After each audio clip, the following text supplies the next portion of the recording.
Título: La Reconquista Española.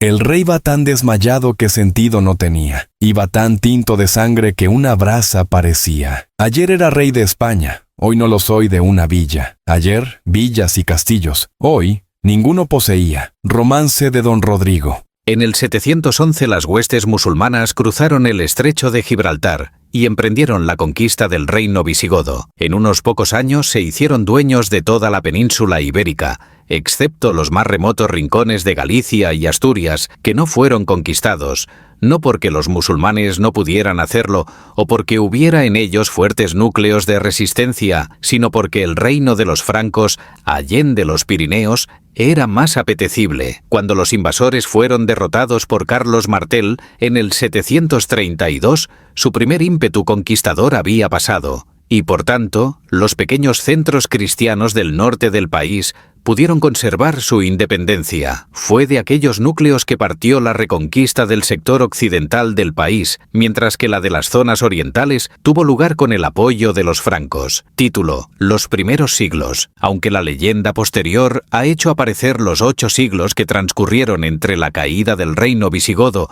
y la toma de Granada como una constante guerra santa contra el moro, la realidad histórica es otra. Buena parte de la reconquista no fue sino la expansión de la creciente población cristiana a tierras casi totalmente despobladas. Los conflictos armados entre musulmanes y cristianos rara vez parecen haber tenido razones religiosas. Hubo alianzas frecuentes entre gobernantes moros y cristianos, y en muchos casos, tales alianzas se sellaron mediante el matrimonio. Solo ocasionalmente tales matrimonios requerían la conversión de una de las partes. Además, en tierras de moros hubo siempre buen número de cristianos, a quienes se llamó mozárabes, y de igual modo, según fue avanzando la reconquista, hubo muchos musulmanes que permanecieron en sus viejas tierras. Estos musulmanes que vivían en territorios cristianos recibieron el nombre de mudéjares. Los primeros años de dominación árabe en España fueron turbulentos. La mayor parte de las tropas que habían invadido el país estaba compuesta de soldados de origen marroquí. Por esa razón en España el término moro vino a ser sinónimo de musulmán, pero por encima de estos soldados estaba la vieja aristocracia islámica, formada por árabes, sirios y egipcios. Entre estos diversos grupos existían tensiones cuyo resultado fue la inestabilidad política. Desde Damasco, los califas se esforzaban por imponer el orden, pero la distancia y otras circunstancias condenaban sus esfuerzos al fracaso. A consecuencia del desorden y de la escasez económica, fueron muchos los moros que regresaron al África. Tal era la situación cuando se produjo una gran revolución en el mundo islámico. La vieja dinastía de los omeyas fue derrocada por los abasíes, quienes mataron a casi todos los omeyas y establecieron su capital en Bagdad. Un sobreviviente de la familia derrocada, Abderramán, logró escapar de Siria y, tras 1000 peripecias novelescas, llegó a España. Allí se aprovechó de la confusión reinante y de su ilustre estirpe para posesionarse del poder y fundar así el Emirato de Córdoba, independiente del Califato de Bagdad. Fue él quien comenzó la construcción de la Gran Mezquita de Córdoba, que es aún hoy uno de los grandes monumentos arquitectónicos de España. En el 929, uno de sus sucesores, Abderramán III, tomó el título de califa y fundó así el Califato de Córdoba. En el entretanto, los cristianos habían consolidado su poder en una faja de territorio al norte de la península. El extremo occidental de esa faja constituía el Reino de Asturias, fundado en el 718 por el noble visigodo Pelayo. Fue bajo el reinado de Pelayo cuando tuvo lugar lo que la tradición llama la Batalla de Covadonga, que al parecer no fue para los musulmanes más que una escaramuza fronteriza. En todo caso, a partir de entonces, el reino de Asturias fue expandiéndose hacia el sur y el este. Las fronteras estaban mal definidas y repetidamente los moros penetraron en territorio asturiano, llegando a tomar y destruir las ciudades de Oviedo y León. Cuando reinaba Alfonso I, yerno de Pelayo, tuvo lugar un hecho de gran importancia para la historia de España: el descubrimiento del sepulcro de Santiago. Al menos esto dan a entender cronistas posteriores, pues fue más tarde, en el siglo IX, cuando las peregrinaciones al sepulcro de Santiago comenzaron a tomar auge. A través de todo el resto de la Edad Media, solo Roma y Jerusalén podían rivalizar con Santiago de Compostela como metas de peregrinación. Esto fue de enorme importancia para aquel pequeño reino de Asturias, pues la supuesta presencia en él de los restos de Santiago el Apóstol le daba cierta independencia eclesiástica frente a Toledo. Bajo el régimen visigodo, Toledo había sido la sede primada de España. Sus arzobispos ejercían autoridad sobre todo el país, pero ahora esa ciudad estaba en manos de los musulmanes, y los asturianos no deseaban encontrarse bajo un arzobispo que, a su vez, estaba bajo el régimen islámico. Debido en parte al supuesto sepulcro de Santiago, Asturias llegó a tener su propio arzobispo. Título: Reyes de Asturias. Pelayo, 718 al 37. Mauregato, 783 al 88. Favila, 737 hasta el 39. Bermudo, 700 al 91. Alfonso I, 739 al 57. Alfonso II, 791 al 842. Fruela, 757 al 68. Ramiro I, 842 al 50. Aurelio, 768 al 74. Ordoño I, 850 al 66. Silo, 774 al 83. Alfonso III, 866 al 911. Además, las peregrinaciones a Santiago volvieron a unir a España con el resto de Europa. El constante flujo de peregrinos trajo a la península la arquitectura, las letras, la teología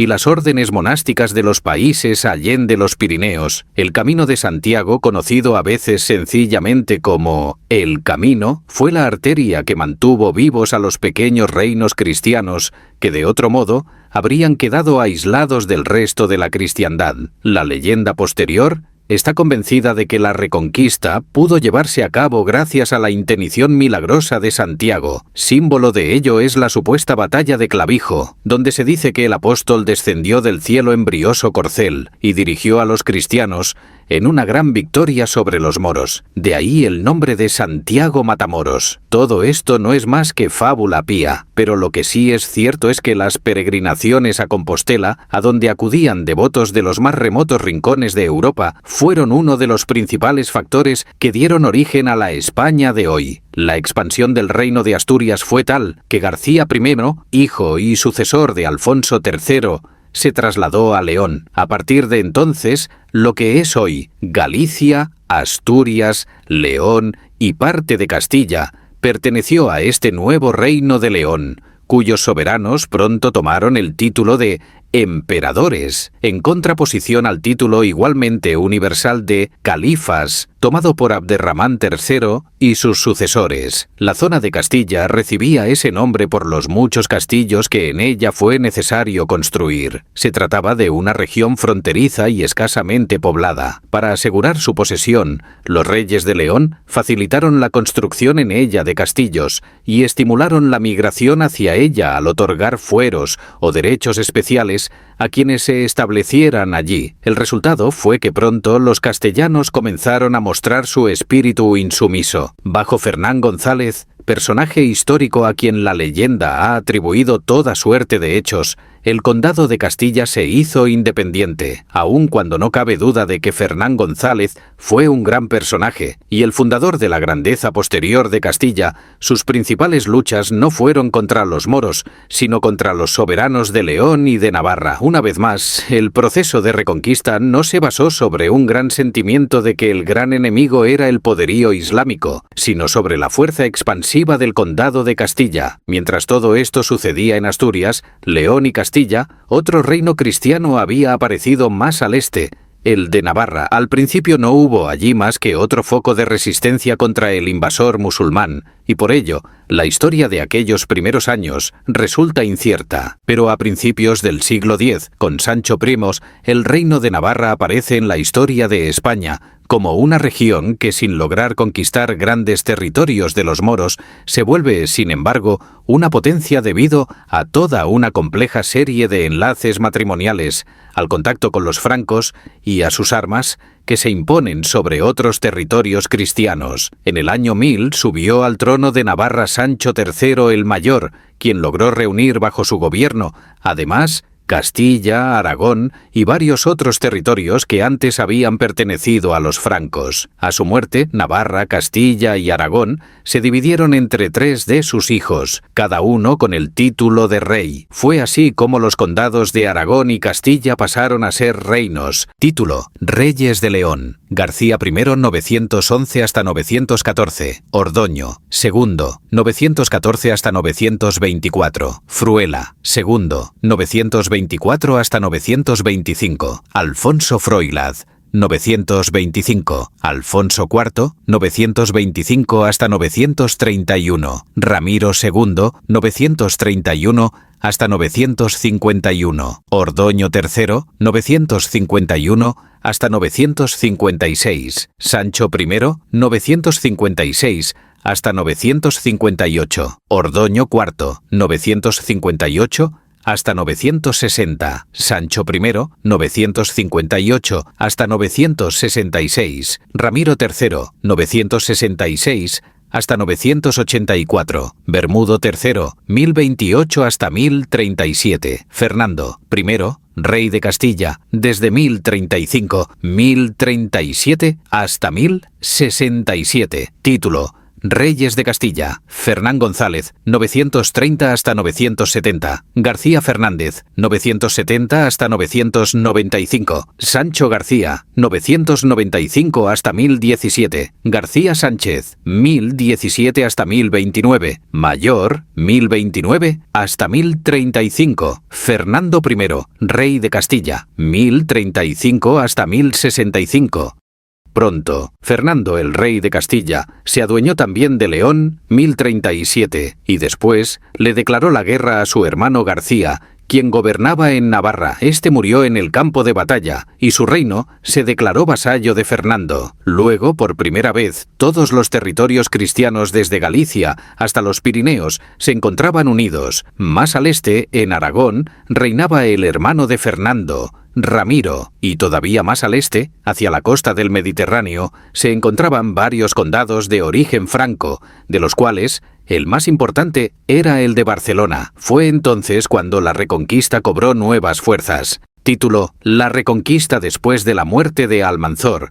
Desde el 711 hasta el 1002, los musulmanes constituyeron el principal poder en la península ibérica. Unidos bajo la dirección de Abderramán I, habían logrado establecerse en los mejores territorios del país, y allí habían desarrollado una civilización y una economía florecientes. Aunque las luchas dinásticas siempre continuaron, tales luchas no debilitaron al califato hasta tal punto que los cristianos pudieran apoderarse de sus territorios. Las aparentes conquistas hasta principios del siglo XI fueron mayormente tierras escasamente pobladas, a las cuales los moros no daban mayor importancia. En otros casos, como en la región de Cataluña, fue el poderío franco, y no los descendientes de los antiguos visigodos, lo que obligó a los moros a replegarse. Pero hacia fines del siglo X la situación comenzaba a cambiar. Las dificultades dinásticas entre los moros empeoraban, mientras que los cristianos comenzaban a reunirse bajo el mando de reyes, tales como Sancho III de Navarra y su hijo Fernando I de León y Castilla. Por un tiempo el ministro Almanzor, sin tomar el título de califa, rigió los destinos del califato y dirigió varias campañas que causaron gran desasosiego entre los cristianos. En el 997, por ejemplo, sus ejércitos saquearon a Santiago de Compostela, y sus tropas participaron en las diversas guerras que los cristianos llevaban a cabo entre sí. A la muerte de Almanzor, en el 1002, la situación cambió radicalmente. El califato se deshizo. Los moros, cansados de la dominación árabe, dividieron sus territorios en una multitud de estados independientes, los llamados reinos de taifas, de una palabra árabe que quiere decir grupo o facción. Al mismo tiempo, primero bajo Sancho III de Navarra y después bajo su hijo Fernando I de León y Castilla, los cristianos pudieron presentar un frente relativamente unido. El resultado fue una nueva etapa en la Reconquista. Los reinos de taifas, a pesar de sus divisiones y su consiguiente debilidad, eran en su mayor parte centros de riqueza y de cultura. La civilización musulmana de la época estaba mucho más desarrollada que la cristiana, y en los reinos de taifas se producían grandes obras de arte, así como mercancías de alto valor. Por lo tanto, Aprovechando su superioridad política, los soberanos cristianos les impusieron tributo a sus vecinos del sur. Más bien que conquistar sus tierras, los obligaban a pagar fuertes cantidades anuales. Sus guerras y conquistas se limitaban a lo que fuese necesario para asegurarse de que ese tributo se pagaba. Fernando I, por ejemplo, conquistó algunas pequeñas zonas de los moros, pero su interés principal fue obligar a los reyes de taifas a pagar tributo, como lo hizo con los de Toledo, Zaragoza y Sevilla. Las nuevas riquezas que los cristianos españoles lograron de este modo les sirvieron para trabar contactos más estrechos con el resto de Europa. En el campo eclesiástico, la reforma monástica de Cluny se introdujo en la región, siguiendo en términos generales el Camino de Santiago. Lo mismo sucedió con la arquitectura, que sufrió al mismo tiempo el influjo de la Europa cristiana y el de los muchos artistas y artesanos mudéjares que se pusieron al servicio de los señores cristianos. Así se produjo todo un arte típicamente español, distinto tanto del puramente europeo como del musulmán. Fernando dividió sus territorios entre sus 3 hijos, Sancho, Alfonso y García. Pronto se reanudaron las luchas fratricidas, pues Sancho destronó a sus hermanos, quienes se refugiaron entre los moros. Cuando Sancho sitiaba la ciudad de Zamora, que le era fiel a Alfonso, fue asesinado y su hermano pasó a ocupar el trono de Castilla con el título de Alfonso VI. Era la época de Ruy Díaz de Vivar, mejor conocido como el Cid, cuya historia ilustra las condiciones reinantes. Si tratamos de separar los hechos de la leyenda, encontramos en Ruy Díaz un personaje característico de la época. Soldado valeroso y hábil, sus enemigos, tanto moros como cristianos, lo temieron y respetaron. Su sentido de lealtad se pone de manifiesto en el episodio de Santa Gadea de Burgos, donde obligó a Alfonso VI a jurar que era inocente del fratricidio de que se le acusaba. Pero ese mismo episodio también muestra el alto grado de independencia que tenían los grandes señores, cuyo poderío militar era tal que podían negarse a aceptar la autoridad del rey. Y el nombre de Cid es de origen árabe y quiere decir señor. Este nombre señala a otro hecho de la vida del Cid. A pesar de ser uno de los grandes héroes del período de la Reconquista, pasó buena parte de su carrera al servicio de los moros, y no faltaron ocasiones en las que luchó junto a ellos contra los cristianos. Lo que a nosotros hoy, con una perspectiva de siglos, nos parece una gran empresa de reconquista, se les ocultaba a los contemporáneos en medio de interminables contiendas, alianzas y cuestiones dinásticas. En época de Alfonso VI tuvo lugar la primera gran conquista de un reino de taifa. En el 1085, los castellanos tomaron la ciudad de Toledo. La noticia conmovió a los moros, pues Toledo, la antigua capital de los visigodos, era todavía una ciudad de relativa importancia. Aún más, al entrar en Toledo, Alfonso se declaró capaz de conquistar cualquier reino de taifa e inmediatamente les exigió tributo a los de Sevilla, Zaragoza y Granada. En tales circunstancias, al ver peligrar la poca independencia que les restaba, algunos de los jefes moros apelaron a los almorávides. Título: Los almorávides y almohades.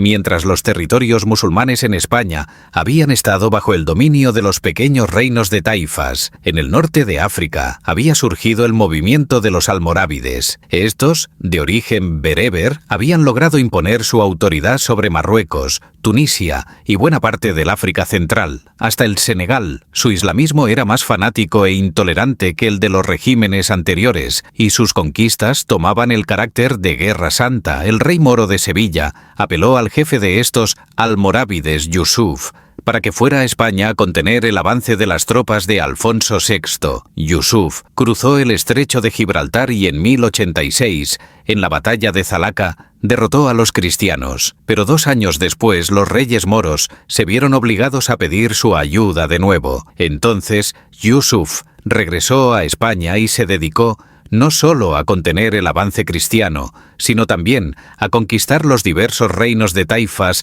en que el país estaba dividido. En el 1090 tomó a Granada y el año siguiente Córdoba se le entregó. Después siguieron Sevilla, Badajoz, Valencia, donde el Cid había muerto 3 años antes, Zaragoza y otras ciudades menores. A pesar de todas estas conquistas, los almorávides nunca lograron tomar a Toledo. cuya caída había sido la señal de alarma que les abrió el camino de España. Los cristianos reorganizaron sus ejércitos y establecieron alianzas entre sí. Además, apelaron al resto de Europa. El resultado de todo esto fue que la guerra tomó carácter religioso. Como hemos dicho anteriormente, hasta este momento la expansión de los reinos cristianos no se había basado por lo general en un espíritu de reconquista religiosa. Pero ahora, ante el fanatismo de los almorávides, los cristianos comenzaron a desarrollar un fanatismo semejante. De otras partes de Europa vinieron caballeros dispuestos a luchar en lo que parecía ser una cruzada occidental. El espíritu de una reconquista consciente se posesionó de la España cristiana y, por su parte, también, el conflicto tomó el carácter de guerra santa que había tenido para los almorávides. Esta situación tuvo otro resultado interesante para la vida de la Iglesia española. En la Guerra de Reconquista, los españoles necesitaban el apoyo del resto de la Europa cristiana. Por tanto,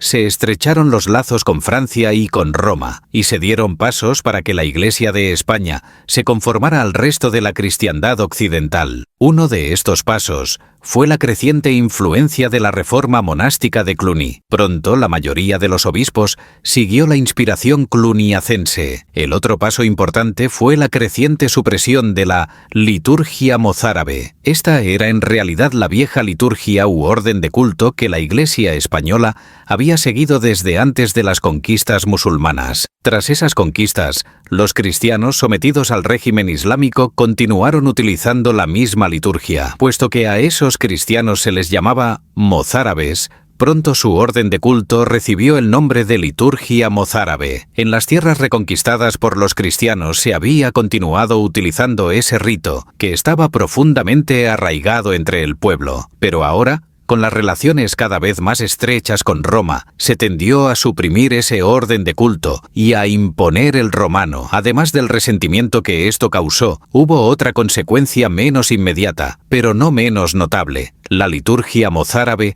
hacía mucho más uso del Antiguo Testamento que la latina. Por lo tanto, su supresión tendió a cortar cada vez más el contacto de los cristianos con el Antiguo Testamento, y puede haber sido una de las razones por las que, a la postre, prevalecieron en España las mismas actitudes hacia los judíos que habían existido desde mucho antes en otras regiones de Europa. El régimen almorávid no duró mucho. En el 1118, el rey de Aragón, Alfonso I el Batallador, conquistó a Zaragoza. Poco después, Alfonso VII de Castilla comenzó a empujar de nuevo las fronteras hacia el sur. Todo esto era posible porque dentro del mundo musulmán, en África, se había levantado un nuevo grupo que trataba de arrebatarles el poder a los almorávides. Estos eran los almohades, tan fanáticos como los anteriores. Ya en el 1145, los almohades hicieron sentir su presencia en España y en el 1170 derrocaron definitivamente a los almorávides. Los almohades no lograron unificar los diversos partidos mahometanos que existían en España y por tanto pronto aparecieron pequeños reinos al estilo de los del período de Taifas. A pesar de ello,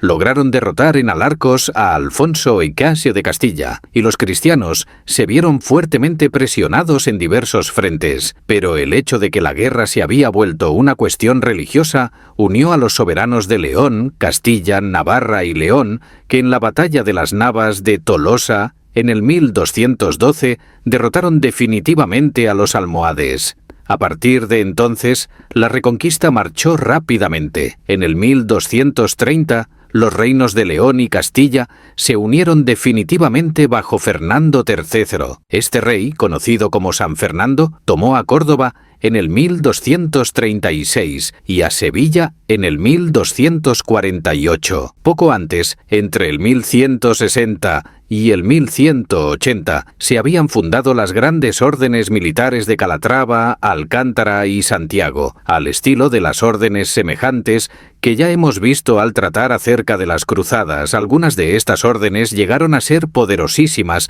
y a poseer grandes extensiones de terreno. A partir de 1248, el único estado islámico que quedaba en España era el Reino de Granada. Quizá este pudo haber sido conquistado entonces, pero los reyes reyes de Castilla se limitaron a exigirle tributo. Los territorios recién conquistados eran demasiado extensos y su proceso de asimilación demasiado complejo para lanzarse inmediatamente a la toma de Granada. A punto de completarse, la reconquista se detuvo, para ser emprendida de nuevo, casi 2,5 siglos más tarde, por Isabel de Castilla. En el entretanto, los cristianos guerrearían entre sí, permitiéndoles a los moros hacerse fuertes en Granada. Es en esa época cuando se queja el poeta Pedro López de Ayala: «Olvidado han a los moros las sus guerras facer, ca en otras tierras llanas osar fallen que comer. Unos son ya capitanes, otros envían a correr. Sobre los pobres sin culpa se acostumbran mantener. Los cristianos han las guerras, los moros están folgados, en todos los más reinos ya tienen reyes doblados, e todo aquesto viene por los nuestros pecados, ca somos contra Dios en todas cosas errados». Título: El impacto de España en la teología cristiana. Mientras todos estos acontecimientos estaban teniendo lugar, y mientras algunos de los cristianos pretendían que los moros no eran sino unos infieles ignorantes, el hecho es que en muchos sentidos la civilización musulmana del sur de España estaba más adelantada que la del resto de Europa. Había allí grandes médicos, arquitectos y matemáticos, de quienes los cristianos tenían mucho que aprender. Pero sobre todo, para lo que aquí nos interesa, había filósofos notabilísimos cuyo impacto se haría sentir en toda la teología cristiana occidental. Entre estos, los más importantes fueron el musulmán Averroes y el judío Maimónides, ambos cordobeses. Averroes nació en Córdoba en el 1126. Aunque hizo estudios de medicina, jurisprudencia y teología, fue en el campo de la filosofía donde más se destacó. Se dedicó a estudiar y comentar las obras de Aristóteles, y tuvo tal éxito que la posteridad lo conoció como el comentarista. Para él, el conocimiento filosófico se hallaba por encima del religioso, puesto que el primero se basaba en la razón y el segundo en la fe. Esto quiere decir que para entender el Corán adecuadamente hay que hacerlo filosóficamente. Lo que esto quería decir nunca resultó claro, pues Averroes siempre trató de aplacar la ira de las autoridades musulmanas, pero en todo caso parecía dar a entender que la fe era el medio de conocimiento de los ignorantes o los de escasa capacidad intelectual, mientras que los más privilegiados debían preferir la razón. Otro punto en el que Averroes chocó con los jefes religiosos de su tiempo fue su doctrina acerca de la eternidad del mundo. Los musulmanes, al igual que los cristianos, creían que Dios había hecho el mundo de la nada. Averroes, sobre la base de sus estudios de Aristóteles,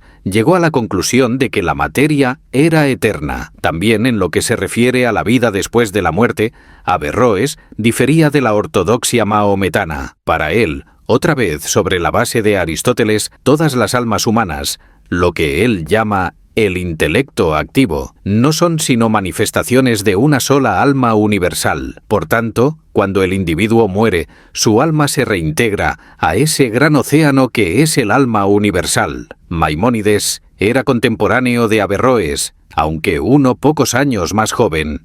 Cuando los almohades se posesionaron de Córdoba y trajeron consigo una actitud intolerante hacia los judíos, Maimónides y su familia partieron de España, pero a pesar de ello sus obras fueron muy leídas en el país. Según él, no hay un verdadero conflicto entre la fe y la razón. Lo que sucede es que hay ciertos temas que la razón no alcanza a investigar adecuadamente. Así, por ejemplo, en lo que se refiere a la eternidad del mundo o de la materia, la razón no puede llegar a una conclusión segura, pero a base de la fe sabemos que el mundo fue hecho de la nada. Las obras de estos dos filósofos y de muchos otros de menor importancia pasaron de España al resto de Europa. A esto contribuyó una gran escuela de traductores que se fundó en Toledo. Allí las obras de los grandes filósofos de la antigüedad griega y de sus comentaristas y émulos mahometanos y judíos fueron traducidas al latín. Más adelante veremos el gran impacto que hicieron estas obras en el resto de Europa, donde buena parte de la discusión teológica del siglo XIII